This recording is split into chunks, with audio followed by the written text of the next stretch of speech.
It's just 4 verses, buried in a sea of genealogies that most people skip right over. But what if I told you that hidden in those 4 verses is the most powerful prayer blueprint in the entire Bible? A prayer so potent that it completely transformed a man's destiny, broke generational curses, and revealed secrets about God's heart that theologians are still discovering today. Stay until the end, because what you're about to learn will change how you pray forever. From the very dawn of Israel's story, names carried weight. They weren't just labels. They were prophecies, destinies, declarations over a child's future. Picture the ancient hills of Judah, where dust swirls in the evening light and families gather around flickering oil lamps to recount their lineages. Generation after generation, fathers spoke blessings over their sons. Mothers whispered hopes into their daughters' ears. Names like Abraham, father of many nations, and David, beloved, carried the DNA of God's promises forward through time. But somewhere in this sacred tapestry of blessing, something went terribly wrong. In the midst of chronicling Israel's royal lineage, the scribe's pen pauses on a name that sends chills down your spine: Jabez. In Hebrew, it means he causes pain. Can you imagine?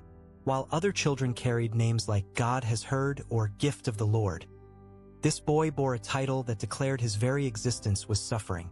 His mother, racked with agony during his birth, looked at her newborn son and branded him with her trauma.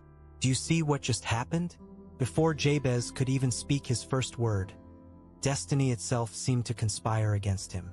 Every time someone called his name, they were declaring over him, pain-bringer, troublemaker, the one who causes suffering. In a culture where identity and name were inseparably linked, Jabez faced a crisis that would have crushed most men before they ever began. The playground taunts, the whispered conversations when he walked by, the way people's faces changed when they heard his name. Imagine carrying that weight every single day. This was not just an unfortunate nickname. This was a spiritual attack launched from the delivery room, designed to sabotage his entire future. Yet something stirred in the heart of this unlikely hero.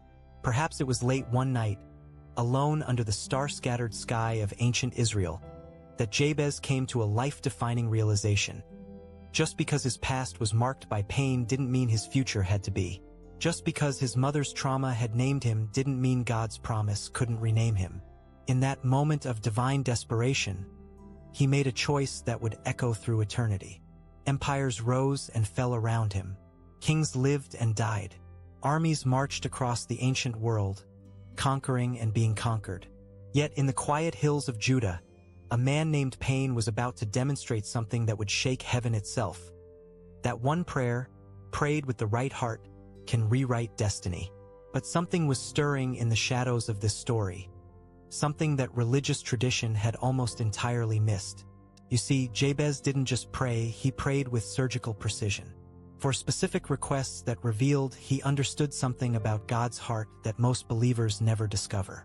First, oh, that you would bless me indeed, not just bless me, but bless me indeed, abundantly, exceedingly, beyond measure.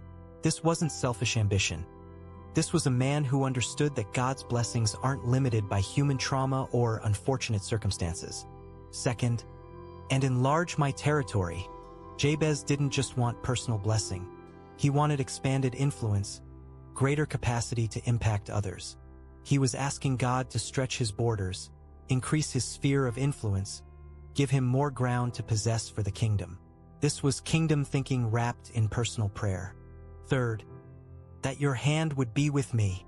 He knew blessing and expansion without God's presence would be disaster. He was essentially praying, God, don't give me success I have to maintain in my own strength. Stay with me. Let your power be my power. And fourth, that you would keep me from evil, that I may not cause pain. Do you hear the brilliant reversal? The man named He Causes Pain was praying not to cause pain.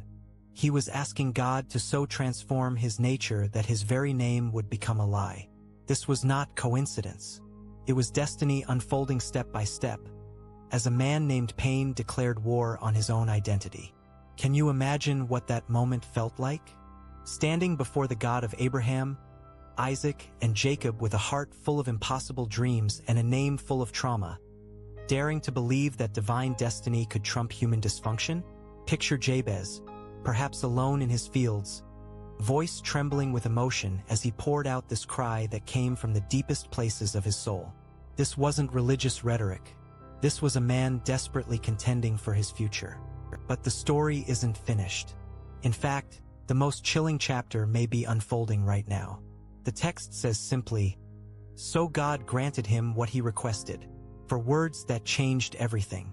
God didn't just answer, he granted. Completely, fully, abundantly. The man whose name declared him a troublemaker became more honorable than all his brothers. His territory was enlarged. God's hand remained with him, and he stopped causing pain. Think about it. In a genealogy filled with famous names, kings and warriors, God chose to highlight Jabez. Not because of his royal bloodline, not because of his natural talents, not because of his favorable circumstances, but because of 4 verses, because of one prayer, because a man refused to let his painful beginning define his powerful future. But even more stunning than his transformation is what it reveals about God's heart. You see, Jabez's prayer isn't just a historical footnote. It's a divine blueprint. It reveals that God is not intimidated by our damaged histories, our unfortunate names, or our traumatic beginnings. It shows that heaven responds to desperate faith more than perfect circumstances. It proves that sometimes the most overlooked become the most honored when they dare to approach the throne with authentic desperation. What if what you've carried as your weakness, your limitation, your disadvantage, your painful beginning, is actually the very thing God wants to transform into your greatest testimony? What if the name others have given you, the labels that have limited you, the circumstances that have defined you, are just waiting for one prayer to change everything? Don't just watch this story. Step into it. Jabez's prayer isn't ancient history. It's your blueprint. His God isn't just the God of yesterday. He's your God today. His miracle isn't just a Bible story. It's your inheritance waiting to be claimed. Stop accepting the names others have given you. Stop living limited by painful beginnings. Stop believing that your past trauma has to dictate your future triumph. You weren't born in this generation by accident. You weren't given your specific challenges by coincidence. You were placed here with your unique story for such a time as this. Maybe it's time to stop letting your pain define you and start letting your prayer transform you. The same God who turned a man named Pain into a man more honorable than his brothers is still turning impossible situations into incredible testimonies. The question isn't whether God can change your story. The question is whether you're ready to pray the prayer that changes everything.